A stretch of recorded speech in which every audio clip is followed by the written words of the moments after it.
Ahora nos queda unos 35 minutos para una discusión, para preguntas, comentarios. Si alguien quiere empezar, tenemos el micrófono abierto. Una pregunta de Jerónimo. No, solo es un comentario, es una cosa que se me ocurrió viendo la imagen de Genís con todos los electrodos y con la curandera y pensé que de alguna manera esto se ha hecho muchas veces, no muchísimas veces, pero muchas veces se ha intentado esto, ¿no? Pero nunca se ha planteado la idea al revés, es decir, oye, ¿por qué no traemos a alguien que lea el tarot de este estudio científico que vamos a hacer?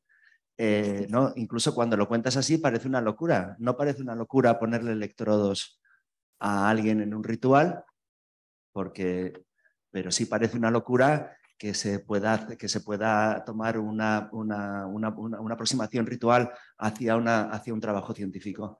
Y me hizo pensar hasta qué punto está esto como totalmente como embedido, o sea, qué difícil es de salir, incluso cuando se piensa que se está saliendo, ¿no? Este es el comentario. De fet, els usos contemporanis de les substàncies psicodèliques impliquen cert ritual, no? Des del punt de vista antropològic es consideraria ritual acompanyar l'administració de substàncies psicodèliques simplement amb el ritual mèdic o biomèdic, però també amb la psicoteràpia que l'acompanya, amb la música que significa el pacient, amb els antifassos, tot això és un ritual modern, no? Vulguis que no. Llavors, d'alguna manera, si extenem el concepte de ritual, sí que s'està utilitzant rituals en aquesta administració de substàncies, però curiosament també abans es comentava, no? Que l'ayahuasca ha viatjat de Sud-amèrica a altres contextos no natius amb la seva cerimònia i precisament jo crec que tots els estudis científics que s'han fet de moment amb ayahuasca, que la majoria s'han fet a Brasil, es fan en un context on no hi ha ritual. Es fan en un hospital, en una situació molt asèptica, ni música, ni antifassos, ni res. S'administra com si fos una pastilla, no? Llavors, curiosament, l'única substància que has sobreviscut al procés de desritualització en diferents contextos, en el context científic, allí no ha sobreviscut, allí s'administra com si fos una pastilleta, no? Bueno, coses curioses.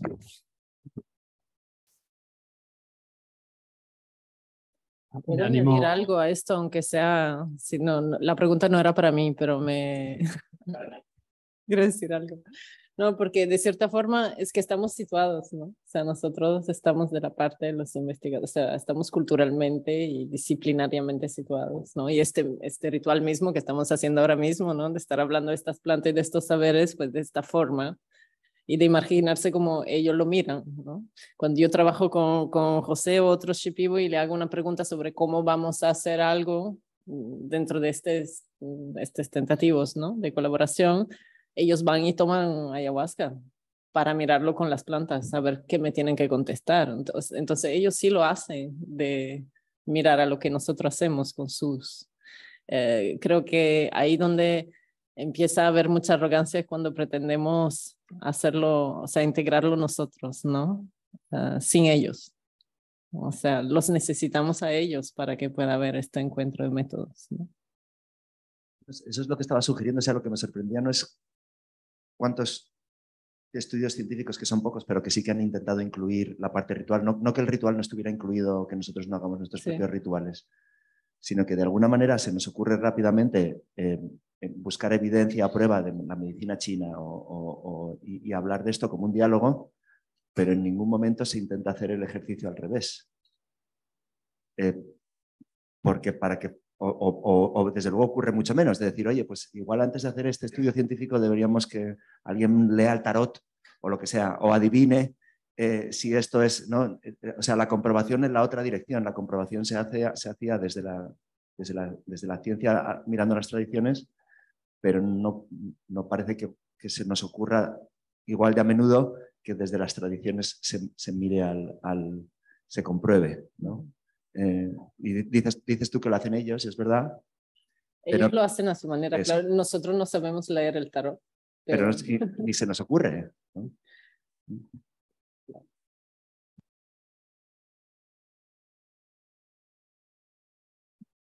Yo me quedé con las ganas de hacer una pregunta en la segunda mesa de la mañana y ahora aprovechando la intervención de Jerónimo. Carl Gustav Jung decía que fue, como saben, el gran discípulo de Sigmund Freud, se quejaba de que las psicologías ya no tenían psique, ya habían descartado el concepto de alma. Yo me preguntaba hasta qué punto, al acercarnos a la psicodelia, no podríamos caer en el mismo error, descartar el concepto de alma. Y eso me recordó ahora la intervención del compañero, cómo Carl Gustav Jung presenta el I Ching a Occidente. Lo que hace es decir, ¿cómo presentar el I Ching? Y lo que hace es preguntarle al I Ching, al libro de las mutaciones, qué le respondería a él. Y la respuesta fue uno de los hexagramas que se llama el caldero. Y eso le llevó a desarrollar toda una teoría de la sincronicidad, bueno, que ya había estado desarrollando antes, como algunos de ustedes sabrán, junto con un Nobel de física, Pauli, para, bueno, preguntarse qué es esto de la sincronicidad y que parece ser que la ciencia no logra explicar y que tiene que ver no con una secuencia causal de hechos en el tiempo, sino con una suerte de encuentro temporal casual y no causal en el tiempo, ¿no? Bueno, todo este rollo para decir que si no sé si no ha salido en el coloquio, y creo que es una gran pregunta, ¿qué estamos haciendo en Occidente, entre comillas, para rescatar nuestros propios rituales? Y esto lo pregunto porque justamente Jung dedicó gran parte de su vida a rescatar o a estudiar alquimia, que justamente es este lugar en el que convergen por un lado la psique y por otro lado la química. Esa sería la pregunta. Bueno, de lo que hablaba ya ayer, aquí algunos grupos en España sí que están introduciendo rituales y sí que están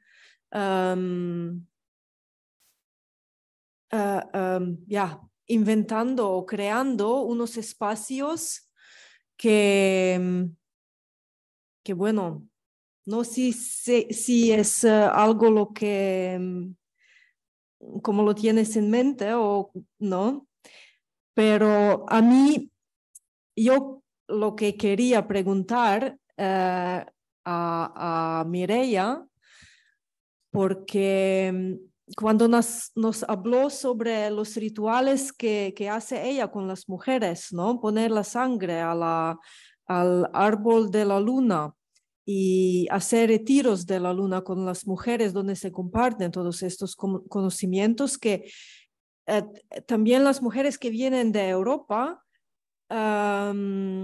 que pensamos, bueno, nosotras ya sabemos todo, ¿no? Sobre nuestro ciclo, pero en realidad cuando estás allí compartiendo, realizas que no sabemos mucho y que cada una trae su pieza y lo estamos descubriendo nosotras juntas. Y a mí me interesa, por ejemplo, preguntar a Mireia, ¿cómo te llegó esta idea para hacer estos retiros y para dar tu sangre al árbol? ¿De dónde viene esto? Bueno, pues esto viene de hace como unos 18 años. Yo estaba paseando en el Parque de la Ciudadela en Barcelona y había una feria que era la Feria de la Tierra, que antes se hacía ahí, y había una mujer, la abuela Margarita, que ya estaba dando una charla bajo un árbol. Y había bastante gente por ahí y yo me acerqué, había algo que me llamó, porque esta mujer era una mujer bien peculiar, mexicana, bastante conocida.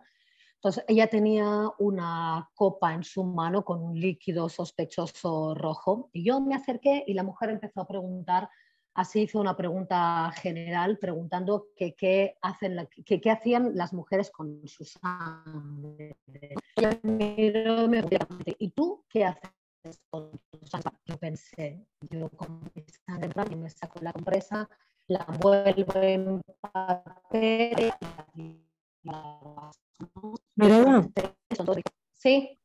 Te Sí. está cortando un poco. ¿Puedes repetir lo que Sí, pasa con es la la sangre? cobertura. Sí, sí.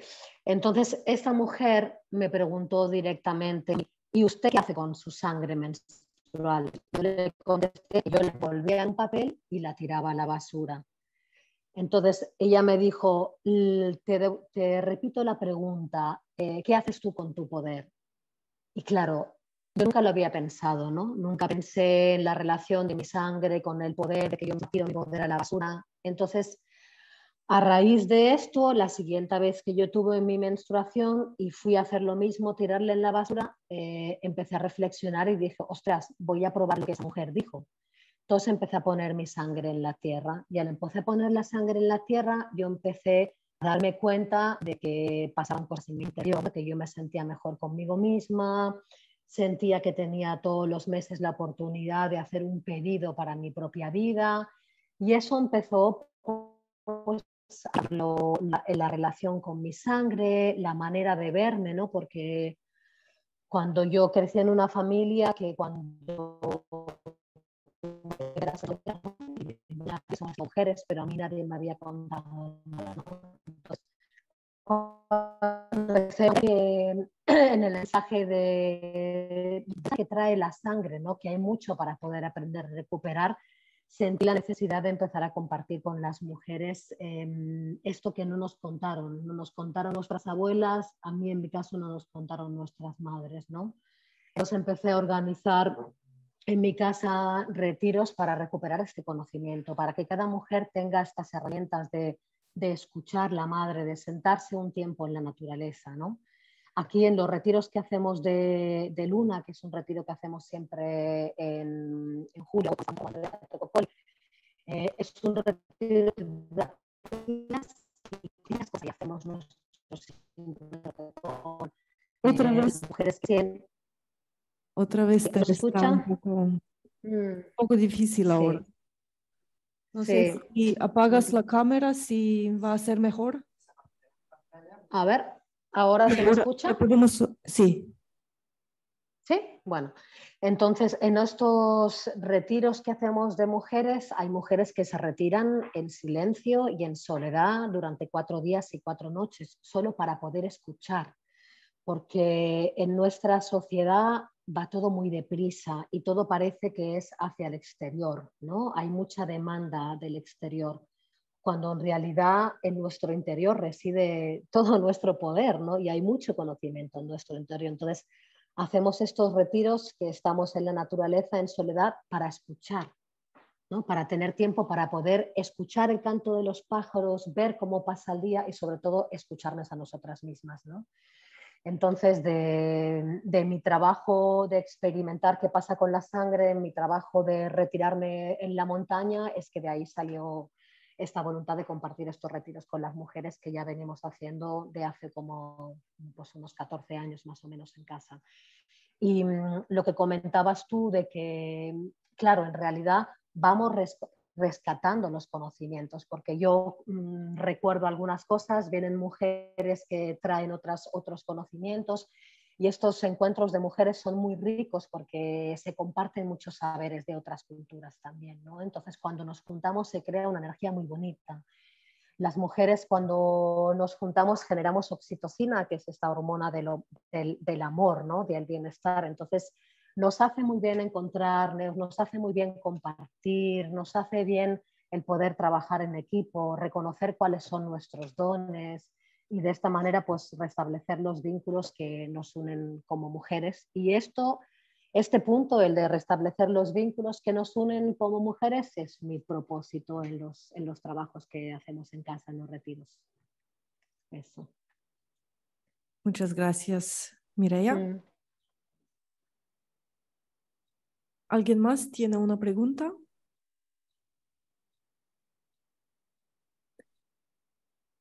Bueno, nos queda todavía 20 minutos. ¿Podemos hablar un poco más también? Ajá, Ángel. Bueno, era 2 comentarios, ¿no? Uno que tenía que ver con lo que ha planteado o nos ha recordado Janice, que ya ha surgido a lo largo de de las diferentes mesas, que tiene que ver con la noción de consenso y también de lo científico, pues lo científico.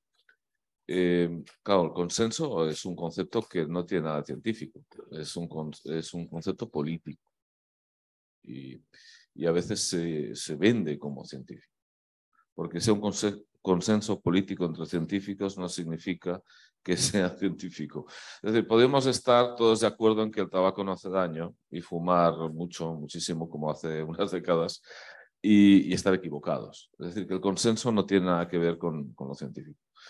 Y esto a veces pues no se especifica, ¿no? En el caso de las disciplinas psi, como hay también pues, una dificultad debido a la complejidad, ¿no? De conocerlos a nosotros mismos, pues a veces caemos en esto, ¿no? Además, en todo caso, el consenso tendría que ver en términos epidemiológicos, como muchos sabéis, con la fiabilidad, es decir, que los sujetos están de acuerdo, los que miran, los que observan, pero no tanto con la validez, ¿no? Si aquello es realmente aquello que estamos pensando. Y esa confusión a veces está presente. Probablemente vosotros sabéis más en el caso de los SECAs que se realizan sobre esto o de otras investigaciones, ¿no?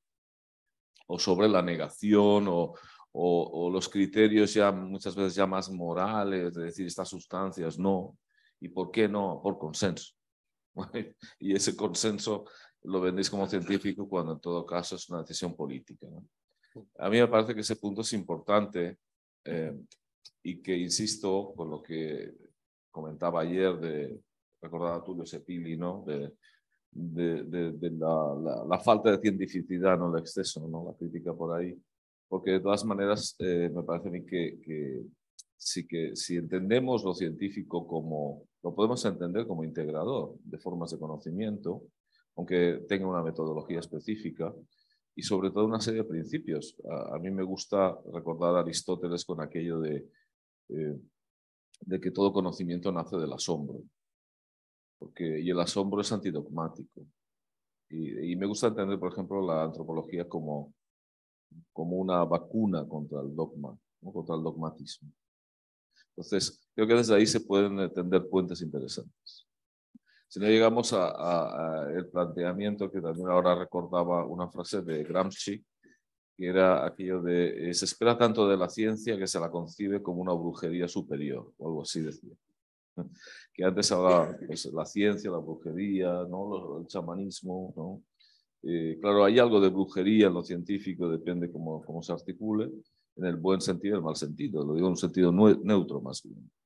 Pero quería destacar esta cuestión de la sombra. Y luego sobre lo intercultural, lo que me evocaba, lo que planteabais, especialmente Natalia, que bueno, aprovecho para felicitaros por la mesa, me ha encantado.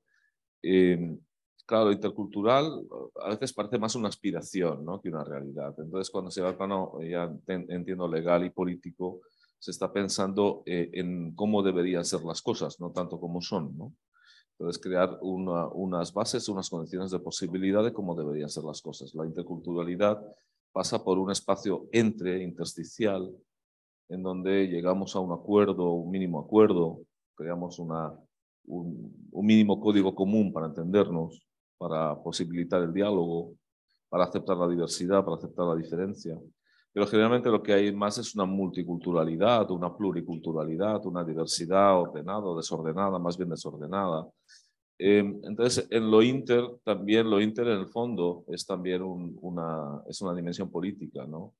De voluntad política, entiendo, en el sentido de que, pero también de mantener o de suspender el dogma y mantener una posición de asombro en el sentido de querer saber cuál es la posición del otro, cuál es el saber del otro, pero no solo por parte de un lado, por parte del otro lado también, ¿no? Aunque sea asimétrico, si queréis, ¿no? Quizás ahí también hay una carga de responsabilidad diferente, como se planteaba ayer.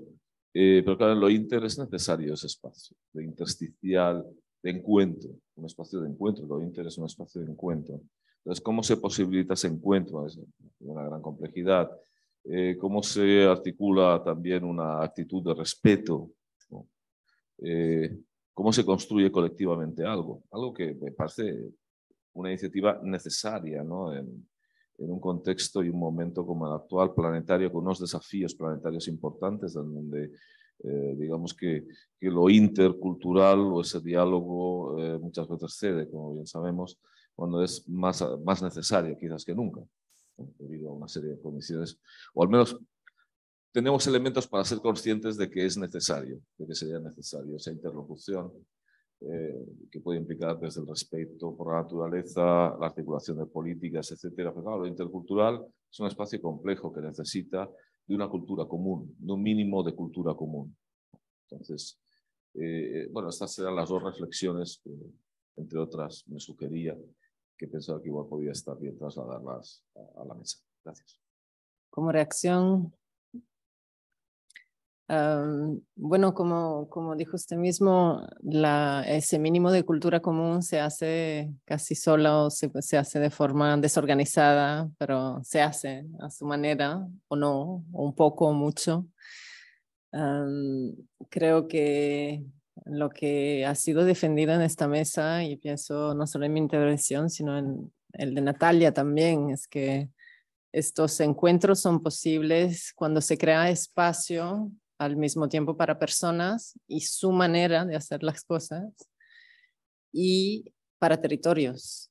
Y esas son cuestiones muy políticas. ¿Cómo defender que queden espacios territoriales con su biodiversidad, su manera de ser un territorio, de al mismo tiempo, pues, plantas y biodiversidad y cultura que la mantiene o que está hecha por ella al mismo tiempo? O sea, cómo preservar espacios para eso, y dentro de lo que pueden ser nuestras prácticas, pues cómo crear espacio para que esas personas y sus prácticas puedan existir en ese espacio también, sin pensar poder sintetizarlos nosotros o ser como que inventar la culturalidad, ¿no? Sino...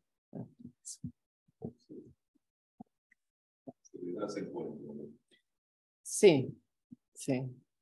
Y es ahí donde el tema político se vuelve más complejo, ¿no? Porque los territorios están siendo destruidos y espacios reales donde cada uno puede existir y proteger su manera de vivir son muy complejos también. Moltes gràcies, Àngel. Aprofito per dir que per agrair tots els teus comentaris, perquè sempre els trobo especialment lúcids, i trobo una gran oportunitat sempre compartir amb tu i sentir-te. I també amb això de que mencionaves Aristòtil també m'has recordat a Hipòcrates, no? Un altre grec que de fet fa poc vaig revisar la història de la medicina també amb llibres d'aquesta biblioteca, per cert, de la biblioteca del campus, i també trobava que en moltes civilitzacions d'Egipte, Mesopotàmia, Israel, etc., van conviure en molts moments medicines més racionals i més supersticioses, convivien, no? I especialment a l'època de Grècia, els Asclepeia, els templos d'Asclepeion, d'Asclepio, que portaven a terme una medicina més màgica, més onironeica, a través de somnis, a través d'incubació, tal. Eren molt més supersticiós. Els metges d'Hipòcrates, de la línia hipocràtica, que criticaven tota aquesta vertent més supersticiosa i antigua, primitiva, tot i que la criticaven i volien una medicina més racional, no deixaven de col·laborar amb ells i d'enviar persones aquí quan convenia, tractar alguna cosa més aviat des d'aquí que no pas des de la seva medicina més racional, no? Llavors, no sé també des de quan o per què o com s'ha generat aquesta fricció entre les diferents maneres d'entendre l'autocuidado, no? També seria interessant veure quan es va començar a escindir i haver-hi tant conflicte entre diferents tipus de medicina, quan podrien conviure perfectament, ¿no? En una societat, no sé. Sí, aquí creo que hay algún libro también de la colección, ¿no? Donde Joana Zaragoza y Coral Cuadrado han explorado el proceso, ¿no? En la Grecia clásica, cuando se produce el proceso, ¿no? El cambio en el que deja de convivir el curanderismo, que además es femenino, ¿no? Con el conocimiento masculino médico, que trata de arrasar con este conocimiento femenino, y se termina imponiendo y eso sucede desde luego después de la Edad Media, la transición a la Ilustración. No sé si esto es lo que estamos viviendo ahora, pero desde luego en España para mí es preocupante porque me dedico mucho a ello, dedico mucho tiempo de mi trabajo a ello, precisamente por las persecuciones en las que se está produciendo esta pluralidad de saberes, ¿no? Y con la facilidad con la que cualquier práctica que no cumpla con los criterios de ensayo clínico y aleatorizado con placebo y tal, pues se tacha de pseudociencia y de pseudoterapia, que para mí también lo son a veces, ¿no?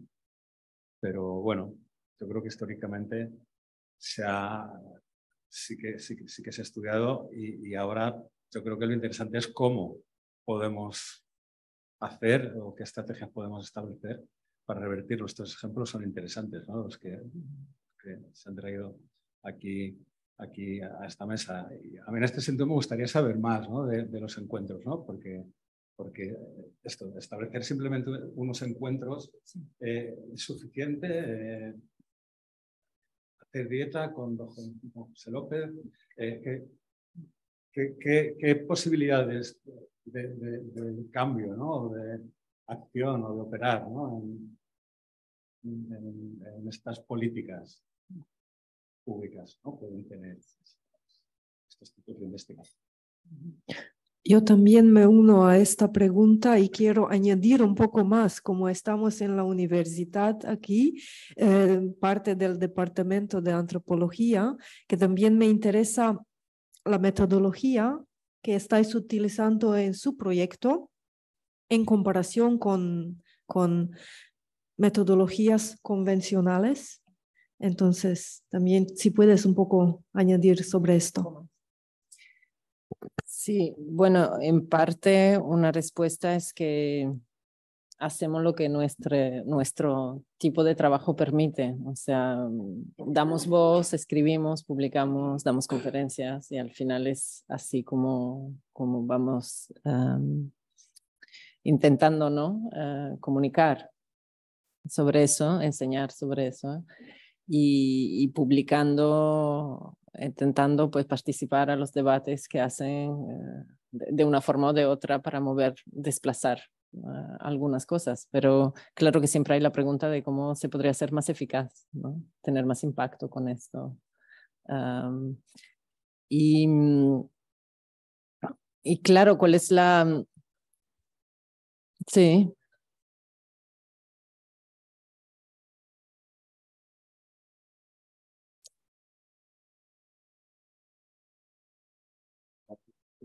Sí.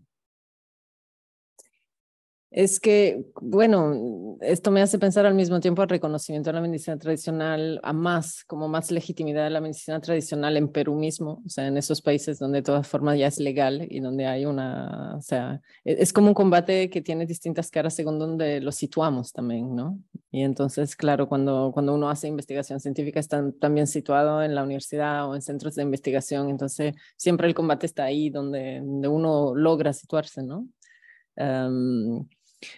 Tu pregunta es quizás cómo se podría adaptar esto dentro de otros lugares donde se debate, donde se hace políticas públicas, ¿no? Bueno, quería conocer un poco más. Sí, bueno, la metodología que nosotros hemos hecho... Y luego ya que estamos también aquí y que a todos nos preocupa un poco la pluralidad, ¿no? de conocimientos, ¿no? y la pluralidad médica, bueno, pues qué acciones, ¿no? se pueden hacer para también hacer incidencia educativa, ¿no? Sí. Porque seguimos dominados, ¿no? por esta hegemonía biomédica en la que se considera todo lo que no es ensayo clínico aleatorizado y tal, pseudociencia, pseudoterapia, y se persigue. Incluso este tipo de debates se acusan de blanquear a las pseudociencias, a las pseudoterapias, ¿no? Esto nos ha pasado, ¿no? Sí. Bueno, para mí es como... Sí. Bueno, quedándonos adentro de eso, para mí hay como después hablo más de como lo que hemos hecho nosotros, pero hay como dos líneas ahí. En partes, simplemente crear, como decía antes, espacios para invitar directamente a los sabedores indígenas, o sea, tener ese tipo de creación sistemáticas de espacios de encuentro donde es directamente su palabra y dejar de hablar por ellos o de estar siempre en procesos de traducción que al final son otras maneras siempre de volver a unos discursos hegemónicos o a otras formas de colonización o de extracción de sus saberes, ¿no? Esa es una línea.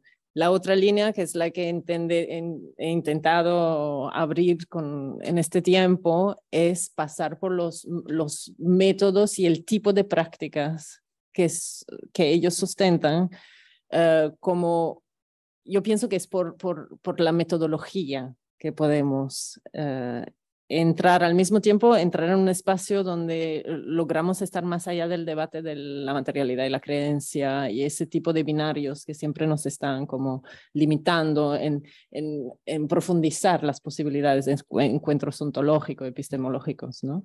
Y cuando entramos en los métodos, podemos también abrir hacia maneras de acompañar procesos, prácticas que sean de aprendizaje o que sean terapéuticos, donde las conversaciones se abren con otros tipos de terapia, otro tipo de aprendizaje, pedagogías, o sea, lo que decía Dayara Tucano también, que al final es un paradigma educativo su relación a las plantas. Y el hecho que sea muy medicalizado hoy en día es por ahí que lo logramos entender nosotros dentro de toda una historia que es profundamente colonial.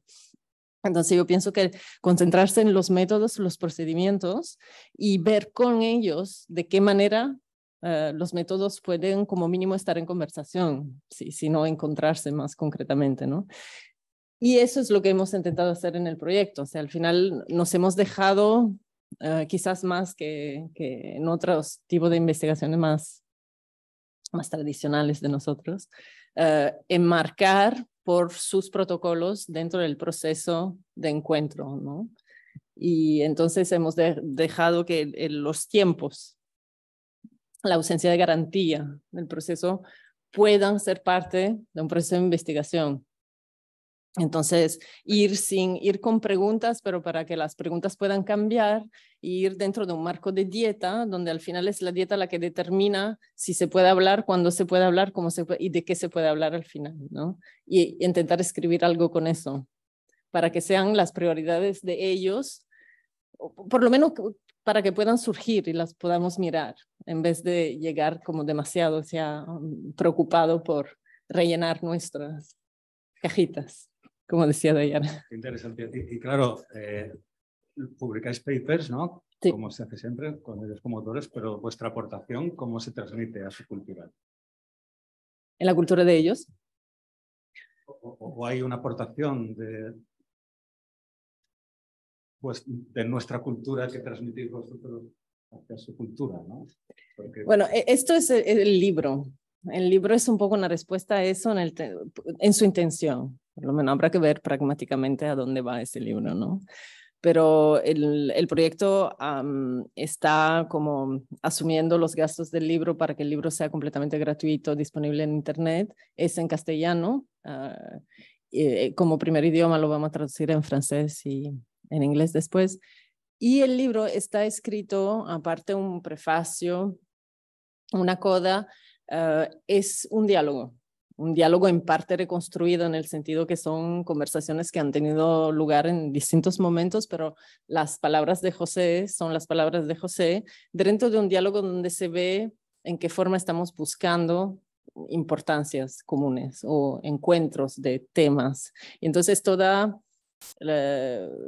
no sé si es un espacio de interculturalidad, pero al mismo tiempo lo que hemos buscado es que haya algo muy transparente en la búsqueda recíproca de un diálogo.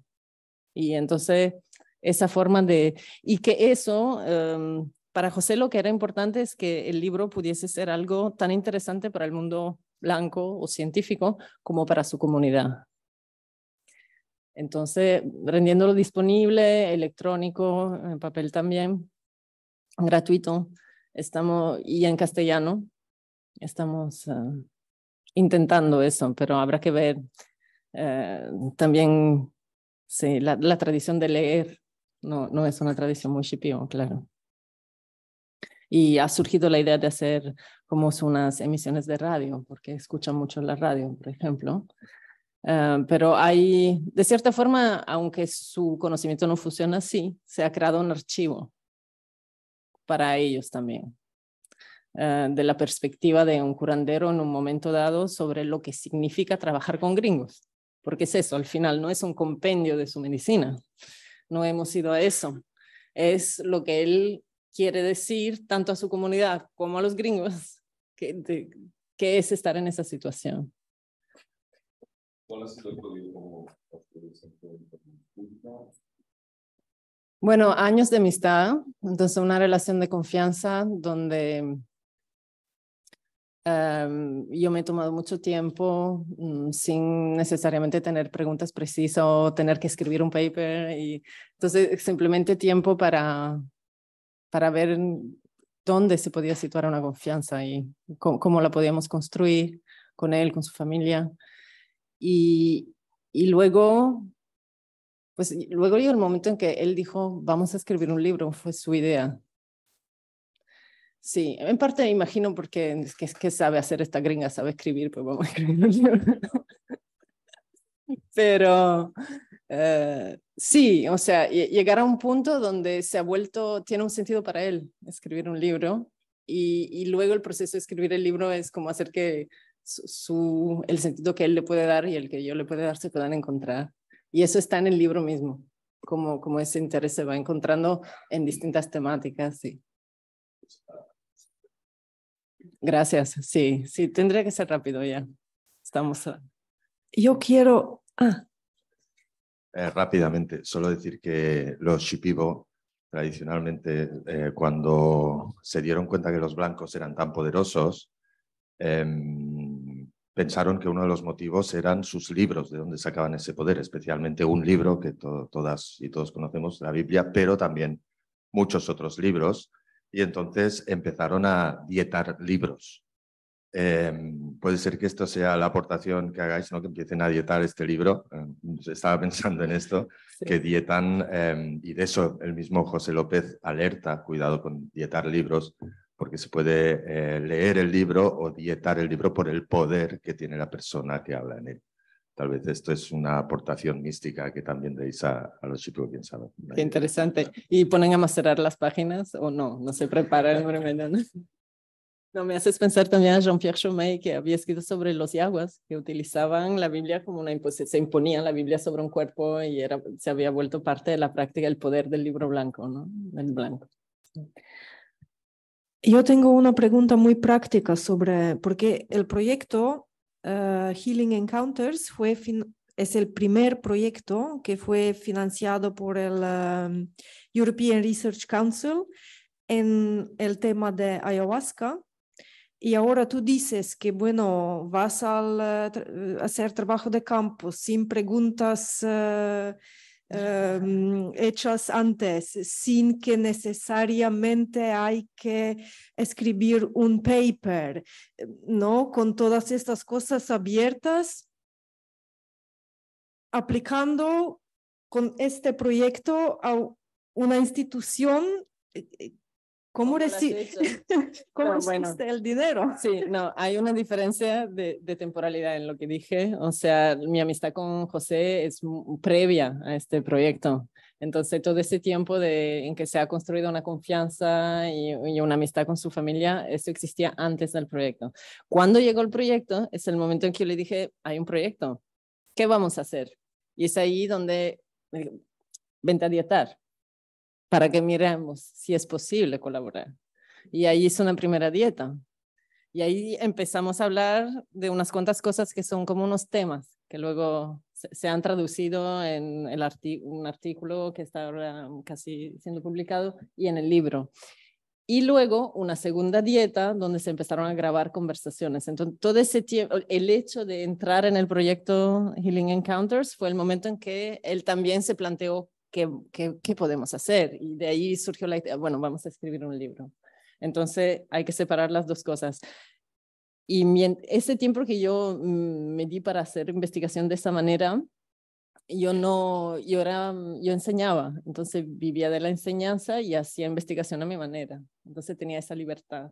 Claro, una vez que entras en un marco de investigación como un ERC, ahí ya tienes que funcionar de una forma más productiva. Y luego otra cosa que no es un detalle para nada, el proyecto Healing Encounters es un proyecto donde somos 5 personas que hemos trabajado en el proyecto y yo he trabajado en la parte Healing in the Forest, que es un axe particular, sabiendo que hay Healing in the City, con todos fenómenos más de reconstitución de medicina en grupos urbanos.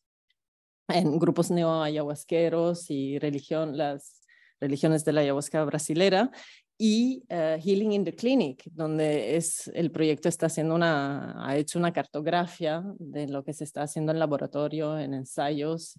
Entonces, el proyecto es todo eso juntos, y la perspectiva indígena, el hecho de tener un enfoque descolonial, feminista también en la investigación, es algo transversal, y entonces el Healing in the Forest, claro, el encuentro con la perspectiva indígena informa a todos los demás, pero los demás también informan las preguntas que nos hacemos dentro del encuentro indígena. Entonces, lo que yo he compartido es una parte del proyecto, no es todo. Y sí, ya. Bueno, se nos pasó el tiempo al final. Muchas gracias a todos y todas. Muchas gracias a Natalia y Mireia que se han tomado el tiempo y estar con nosotros. Y creo que tenemos una pequeña pausa o ya acabamos, cerramos y nos vamos.